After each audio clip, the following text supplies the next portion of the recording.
मुसलमान फिर भी उसका विरोध नहीं करेंगे, शायद नहीं करेंगे, आपको भरोसा है?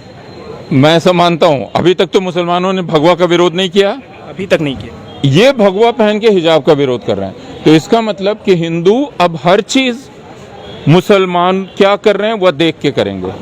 हिंदू का अपना कुछ नहीं रहा, मुसलमान क्या कर रहा है ये देख के मैं उसके उल्टा कुछ करूंगा। वैसे भगवा है हिंदुओं का?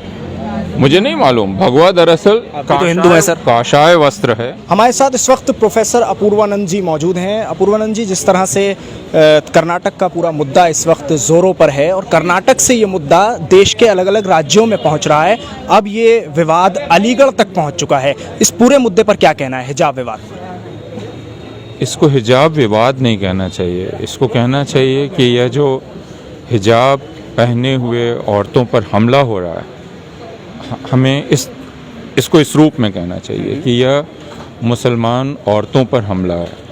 और हम अगर इसको सिर्फ हिजाब से जोड़ के देखते हैं तो पहले कॉलेज में छात्राओं ने बहुत स्पष्ट कहा था कि उनके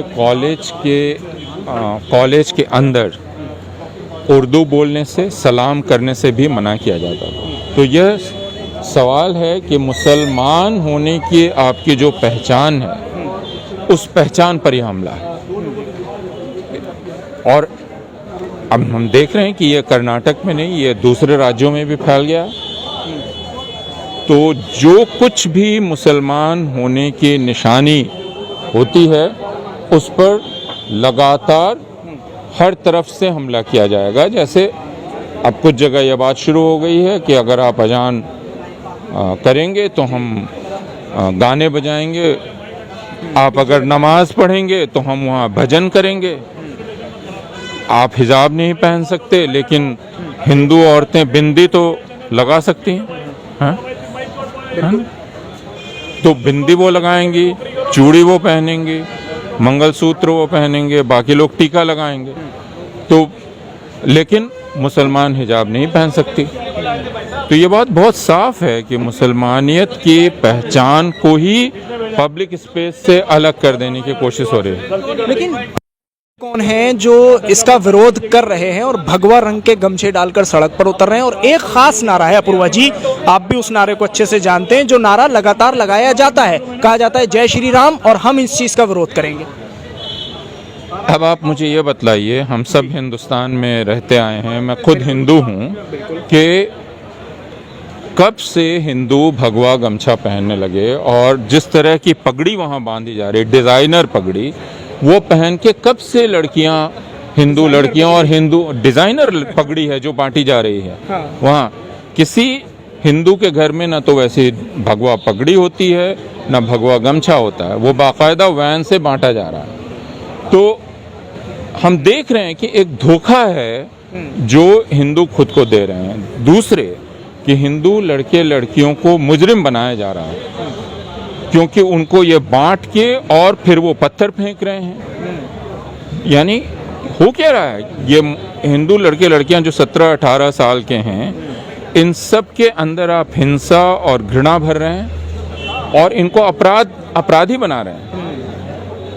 ये एक बहुत खतरनाक चीज़ है जिसके बारे में हिंदू माँ बाप को सोचना चाहिए और हिंदू समाज को सोचना चाहिए। अच्छा, एक आखिरी सवाल आपसे करना है सर, कि जिस तरह अलीगढ़ तक ये पूरा मामला आ गया और एएमयू में इस चीज़ को लेकर एक प्रदर्शन भी हुआ था, जिसके बाद डीएस कॉलेज में छात्र और छात्राएं भगवा रंग के पूरे लिबास पहनकर क्लास में आकर बैठ गए और उन्होंने लगातार विरोध किया मुस्लिम लड़कियों के हिजाब पहनने का। तो क्या ये पूरा मामला जिस तरह से जी ये हिंदुओं को अपने आप से पूछना चाहिए। अगर मुसलमान उनको ये कहें कि आप भी हिजाब पहनिए, तब तो आप उसका विरोध करेंगे, अगर थोपे उन पर। लेकिन मुसलमान तो ये नहीं कह रहे हैं। मुसलमान उनको नहीं कह रहे हैं कि आप टोपी पहनिए। आपको क्या परेशानी है? आप कह रहे हैं अगर आप ये पहनेंगे मैं भगवा पहन लूंगा, पहन लीजिए। आप खुद जोकर लग रहे हैं, लेकिन आप पहन लीजिए। मुसलमानों ने तो नहीं कहा कि आप मत पहनिए। तो आप कह रहे हैं अगर ये मैं करूं, आप करेंगे तो मैं ये कर लूंगा। ये तो कुछ दिन बाद आप कहेंगे कि आप ये पहन रहे हैं, मैं नंगे घूमने लगूंगा।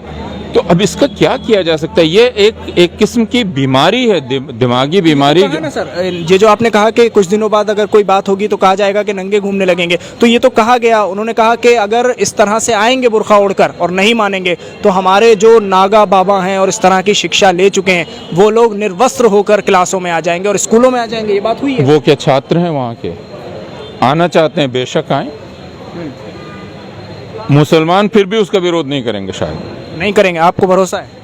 मैं ऐसा मानता हूँ। अभी तक तो मुसलमानों ने भगवा का विरोध नहीं किया, अभी तक नहीं किया। ये भगवा पहन के हिजाब का विरोध कर रहे हैं। तो इसका मतलब कि हिंदू अब हर चीज मुसलमान क्या कर रहे हैं वह देख के करेंगे। हिंदू का अपना कुछ नहीं रहा, मुसलमान क्या कर रहा है ये देख के मैं उसके उल्टा कुछ करूंगा। वैसे भगवा है हिंदुओं का? मुझे नहीं मालूम। भगवा दरअसल तो हिंदू है सर। काशाय वस्त्र है जो दरअसल सन्यास का रंग है। तो वह रंग पहन के किसी पर आप दबंगई करें, गुंडागर्दी करें, इससे उस रंग का ही अपमान होता है। वह उस असल में वो काशाय रंग है जिसको ये भगवा कह के पहन के और दूसरों पर गुंडागर्दी कर रहे हैं। उस रंग से पूरी दुनिया को नफरत ना हो जाए, यह देखना चाहिए हमको। क्योंकि पूरी दुनिया क्या देख रही है कि भगवा पहन के आप गुंडागर्दी कर रहे हैं, तो बाकी जगह अगर कोई भगवा पहनेगा तो लोग डर जाएंगे उससे कि ये तो पता नहीं गुंडा है। प्रतीक बना देंगे। डर का और लफंगापनी का प्रतीक बन जाएगा, लफंगाई का। ये तो अच्छी बात नहीं है। ठीक, बहुत शुक्रिया बात करने के लिए INN चैनल से। प्रोफेसर अपूर्वानंद ने जिस तरह से इस पूरे मुद्दे को सीधे सीधे तौर पर हिजाब विवाद से इनकार करके और खुलकर कहा है कि भगवा गमछे डाले हुए लोग जो कि लफंगे हैं और गुंडागर्दी कर रहे हैं वो हिजाब का विरोध कर रहे हैं, इसलिए ये भगवा का विवाद है और भगवा ही विवाद फैला रहा है। ऐसा कहना है प्रोफेसर अपूर्वानंद का। दिल्ली से INN चैनल के लिए साहिल नकवी।